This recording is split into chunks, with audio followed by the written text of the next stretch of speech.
तो चले हम क्या चाहते हैं।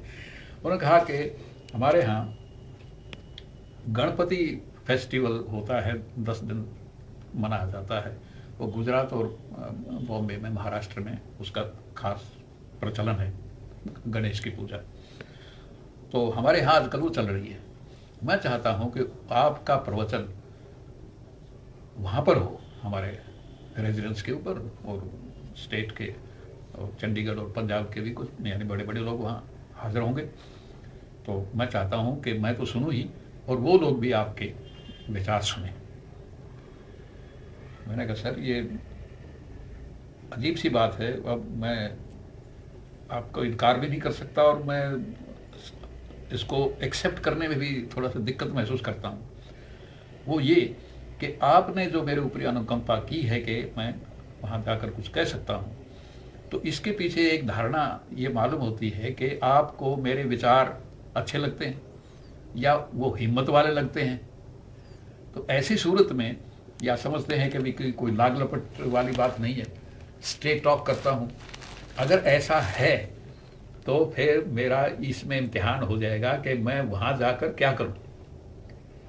तो सर मैं हाथ जोड़कर आपसे कहता हूँ, या तो आप अपना ये जो रिक्वेस्ट है कि हुक्म है इसको वापस ले लो, या फिर मुझे इजाज़त दो कि इतना तो आप जानते हैं कि मैं गाली वाली तो दूंगा नहीं, असभ्य भाषा भी नहीं होगा, लेकिन मेरी आदत है विश्लेषण करने की, एनालिसिस करने की। तो मैं गणपति जी के बारे में अपने हिसाब से, अपने विश्लेषण के आधार पर जो विचार रखना चाहूँ उसकी आप मुझे इजाज़त दे दें, और मेरे ऊपर ये दबाव ना हो कि मैंने प्रशस्ति यानी क्या बड़ाई करनी है, गणपति की बड़ाई करनी है, या अनावश्यक रूप में आपकी बड़ाई करनी है, या उस ओकेजन के मतलब यानी ये शर्त ना लगाई जाए। हालांकि मैं जितना संभव होगा उतना बड़ाई करने की कोशिश करूँगा। 1 मिनट सर। हाँ चालू है। हाँ, तो गणपति के बारे में मुझे आप ये इजाज़त दे दीजिए कि मैं केवल प्रशस्ति के कहने के लिए ना आऊँ, और एनालिसिस करके बताऊं कि इसका महत्व क्या है। उन्होंने कहा कि जो कुछ आप कहना चाहो उस हिसाब से कह देना। तो वहाँ पर जाकर मैं गया, और एक्चुअली बड़े बड़े लोग और बहुत सारे थे, और 1 घंटे का मेरा लेक्चर हुआ। तो उससे भी हाँ, उसका प्रभाव क्या पड़ा, तो CID के हिसाब से भी यानी रिपोर्ट तो हो गई सरकार को फॉर्मली कि भी या ऐसा हुआ, धनी का लेक्चर हुआ, फला हुआ। तो एक सेंस में तो ये हुआ कि भी मेरे ऊपर जो सरकार चलाने वाले पॉलिटिकल लोग थे उनका निशाना मैं बना। दूसरी तरफ ये हुआ कि मिनिस्टरों ने समझा है तो गवर्नर के पास जाता रहता है, तो मिनिस्टर तो वैसे ही थोड़े से सचेत हो गए, और चीफ मिनिस्टर ने भी सोचा कि इसको तो गवर्नर से मुलाकात है। तो पहले मैं मिनिस्टर चीफ मिनिस्टर से घबरा करता था, अब थोड़ा थोड़ा वो घबराने लग गए। तो ये एक ऐसी सिचुएशन हुई।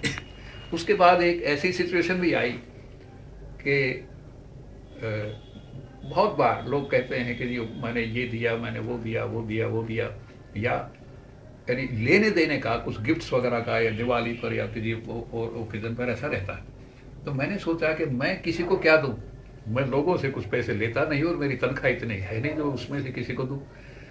और फिर भी, और ये जो नीचे वाले हैं वो हाथ फैला रहते हैं, जनाब मुझे पहला पोस्टिंग दे दो, जनाब ये मुझे ऐसे एक्सप्लेनेशन आपने काल कर रखा है, उसमें मुझे माफ़ी दे दो, फला कर दो। तो कुछ लोग ऐसे मांगते रहते हैं। तो ज़्यादातर नीचे वाले लोग हाथ फैलाते हैं। मैं हाथ फैलाना नहीं चाहता। मैं चाहता हूँ कि मैं कुछ ऐसा करने के लायक हो जाऊँ कि लोगों के हाथ फैले, बड़े लोगों के हाथ फैले। अब ये नया सवाल था, कोई किसी से कोई राय देने वाला तो कोई था नहीं। तो मैंने सोचा क्या किया जा सकता है। मुझे ख्याल आया कि जो लेखक होता है वो अगर पुस्तक लिख देता है तो वो किसी को भेंट करता है, तो कहता तो हाथ जोड़कर सामने वाले को, बड़े आदमी को, कि साहब मैंने ये पुस्तक लिखी है, मैं आपको भेंट करना चाहता हूँ, इजाज़त हो तो जब मैं भेंट करूँगा तो उसके तो हाथ फैल जाएंगे और मेरे हाथ ऊपर हो जाएंगे। तो ये मैंने ऐसा किया और मेरी जो पहली पुस्तक आई उसके बारे में मैंने प्राइम मिनिस्टर को, उस वक्त मिसेज इंदिरा गांधी थी, उनको लेटर लिख दिया। और वो जो विषय था वो अंग्रेजी में था उसका evolution of solar system, Manvantara theory of evolution of solar system. मतलब ये दुनिया, संसार, सर्वस्व कैसे बना, उसका विकास किस प्रकार हुआ, evolution of the universe, evolution of universe. और वो मैंने स्टडी करी, यानी वेद और पुराण, उनमें क्या कहा गया है इस विषय पर, उसको लिया। और आधुनिक साइंस ने, मॉडर्न साइंस ने क्या कहा है उनको लिया, और उनका कंपैरिजन करके बताया कि आमतौर पर ये दोनों एक ही बात कह रहे हैं। और कुछ ऐसे भी पॉइंट हैं जिन पर उनमें मतभेद है, तो वो मैंने ऐसा किया। लेकिन उसमें निचोड़ जो निकला उस किताब का ये था कि जो वैदिक पंडित थे दुनिया भर के, आज के जो पहले कभी हो चुके हैं, उनके दिमाग में ये सवाल कभी पैदा नहीं हुआ कि इस पर जो कहा गया है उस पर विचार करें, उस पर विश्लेषण करें। और मॉडर्न साइंटिस्ट जो हैं वो अपने आप को कहते हैं कि जी साइंटिफिक एटीट्यूड सबसे बढ़िया एटीट्यूड माना जाता है। तो मैंने उसको स्टडी करते करते पाया कि साइंटिस्ट ने गलती कर रखी है। क्या गलती है, ये इंपॉर्टेंट है कि साइंटिस्ट ने क्या गलती की। मॉडर्न साइंस के जो जन्मदाता रहे हैं वो सारे के सारे वेस्टर्नर्स रहे हैं, जर्मनी, इंग्लैंड वगैरह वगैरह, मतलब यूरोपियन कंट्रीज के वो लोग रहे हैं। और जब उन्होंने यानी एवोल्यूशन ऑफ यूनिवर्स के बारे में जब बात की, तो वो इस बात पर आते हैं कि जो रिलीजन है वो मानता है कि क्रिएशन हुई है, और साइंस मानती है कि एवोल्यूशन हुई है। तो क्रिएशन तो मतलब god said let there be light and there was light, मतलब भगवान ने जो चाहा वो हो गया। और साइंस वाले कहते हैं कि कॉज एंड इफेक्ट का सिस्टम है। लाइट में स्विच जला दोगे लाइट हो जाएगी, उसको यानी ऑफ कर दोगे लाइट चली जाएगी। कॉज एंड इफेक्ट का सिस्टम है, ऐसा करोगे तो वैसा होगा, वैसा करोगे तो ऐसा होगा, इस किस्म का सिस्टम है।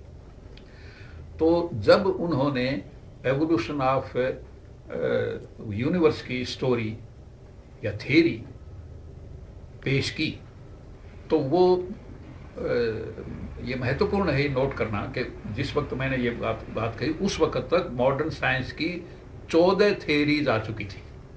एक थियरी पेश की गई, 2 साल में किसी ने कहा कि इसमें ये कमी है, ये नई थियरी बन गई। तो लेटेस्ट जो थी उस वक्त तक 14th थियरी चल रही थी 1975 के आसपास। तो जब वो इंट्रोडक्शन देते थे अपने बुक का, तो उसमें कहते थे कि अब तक जो धारणा रही है वो ये रही है कि धर्म के पास सब चीज़ का जवाब है, और धर्म के की जब बात आती थी तो वो बाइबल तक महदूद रह जाती थी उनकी बात, कि बाइबल में ये कहा गया है। तो बाइबल का जो पहला चैप्टर है उसका टाइटल है द जेनेसिस, जो पहली कमांडमेंट है। हाँ, ओल्ड कमांडमेंट, कमांडमेंट नहीं, चैप्टर, कमांडमेंट तो वो अलग चीज़ है जी। मतलब पहला जो चैप्टर है जेनेसिस का है, तो उसमें कहा गया है कि god said let there be light and there was light. और फिर गॉड ने ये कहा और ये कहा, और फिर कहा कि गॉड ने इस यूनिवर्स को क्रिएट करने में 6 दिन लगाए, और उसके बाद कहा कि 7वें दिन उसने छुट्टी मनाई। और इसी तरह से ये यानी संडे की जो छुट्टी है उस वक्त से चली आ रही, मतलब उस किस्म का है।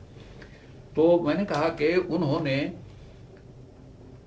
बाइबल को ही पढ़ा और बाइबल में जो बात लिखी थी उसको कोट कर दिया, और ये कह दिया कि धर्म वाले ऐसा समझते हैं। तो मैंने देखा कि इन साइंटिस्ट का तो ये एटीट्यूड अनसाइंटिफिक है। जिस दिन वो बात कर रहे हैं उस दिन एक क्रिश्चियनिटी नहीं है, और भी दुनिया के धर्म है, उससे पीछे जाना पड़ेगा। हाँ, तो क्रिश्चियनिटी वाले क्या कहते हैं ये उन्होंने नोट कर लिया, अच्छा किया। लेकिन उनको ये भी चाहिए था कि इस्लाम वाले क्या कहते हैं, उनको ये भी सोचना चाहिए था कि वो जोरोस्ट्रियन क्या कह रहे हैं, कन्फ्यूशियस वाले क्या कह रहे हैं, हिंदू धर्म वाले क्या कह रहे हैं, हिंदू धर्म का भी कोई सनातनी है, कोई आर्यवादी है, वो क्या कह रहे हैं, ये उनको सोचना चाहिए था, उन्होंने नहीं सोचा। इसका मतलब है कि वो गलती कर गई। गलती हुई तो भी अनसाइंटिफिक है, या उनके मन में प्रेजुडिस था, क्योंकि खुद क्रिश्चियन थे, उन्होंने अपने क्रिश्चियन बाइबल देख ली। और साइंटिस्ट होकर वो ये भूल गए कि हिंदू धर्म नाम का भी कोई दूसरा धर्म है, और उनके भी कोई और ग्रंथ है, उनमें भी इस बारे में कुछ कहा गया है, उसका उन्होंने कोट नहीं किया। इसका मतलब है साइंटिस्ट, दुनिया भर के साइंटिस्ट इस बारे में अनसाइंटिफिक एटीट्यूड ले गए। तो मैंने इस किताब में ये सिद्ध किया है कि दुनिया के साइंटिस्ट भी गलत हैं, और ये सिद्ध किया है कि जितने आज तक के वैदिक पंडित हैं इन द एंटायर हिस्ट्री, उनका दिमाग यहाँ तक गया नहीं। और या तो आदमी धार्मिक विचारधारा रखता है, वो साइंटिफिक विचारधारा नहीं रखता, या कोई साइंटिस्ट है तो वो इधर की बात उसके पास है, दूसरी बारे में ब्लैंक है। मैं ना तो धार्मिक हूं लेकिन धर्म को पढ़ता हूं, ना मैं साइंटिस्ट हूं लेकिन साइंस को पढ़ा है। तो मैंने स्वतंत्र दिमाग से जब ऐसा देखा तो देखा ये क्या कहते हैं और ये क्या कहते हैं, और जब मिलान किया तो एक तो मैंने ये देखा कि ये दोनों एक ही बात कह रहे हैं मोटी रूप में, और जो डिफरेंस है वो एक्सप्लेनेबल है किसी भी तरह से। और फिर ये देखा कि मैंने, चाहे अपनी बड़ाई की बात है, लेकिन वो बात कही जो आज तक किसी ने नहीं कही। तो मैं चैलेंज करता हूं, और किया मैंने अब उस बुक में, आज भी यानी अवेलेबल है, कि जो वैदिक पंडित्स हैं वो भी अधूरे हैं, और साइंटिस्ट हैं वो भी अधूरे हैं, और सिंथेसिस की बात, फॉर्मल सिंथेसिस की बात वर्ल्ड में फॉर्मली करने वाला मैं दुनिया का पहला आदमी हूं। तो ये किताब जब लिखी तो उसकी कॉपी मैंने प्राइम मिनिस्टर इंदिरा गांधी को भेज दी, ये कह के कि मैंने ऐसा ऐसा काम किया है और इसका विषय ये है। और ये किताब धार्मिक पंडितों को भी चैलेंज करती है और वर्ल्ड साइंटिस्ट को भी चैलेंज करती है, लेकिन भारतीय जो प्राचीन भारतीय विचारधारा है उसको उजागर करती है। इसका मतलब है कि भारत का नाम ऊंचा करती है और वैदिक पंडित्स को भी नीचे रख देती है, साइंटिस्ट को भी नीचे रख देती है। वो काम मैंने किया है। तो ये है अजीब बात। तो मैडम, मैं ये मेरी दरखास्त ये है कि तो किताब तो मैं भेज रहा हूँ, तो उसको आप अपने सेक्रेटरी से एग्जामिन करवा कर देखिए क्या ये किसी योग्य है, और अगर किसी योग्य माने जाए तो मेरी प्रार्थना ये है कि मुझे एक कॉपी फॉर्मली आपको प्रेजेंट करने का मौका मिले, ताकि आपके दस्तखतों की जो कॉपी है वो मैं अपने रिकॉर्ड में रखूं और ज़िंदगी भर के लिए एक मेमेंटो रहे। तो प्राइम मिनिस्टर ने ऑब्वियसली उसको एग्जामिन करवा दिया, और वहाँ से फैसला हुआ कि मुझे स्पेशल इनविटेशन भेजा जाए। तो स्पेशल इनविटेशन भेजा गया।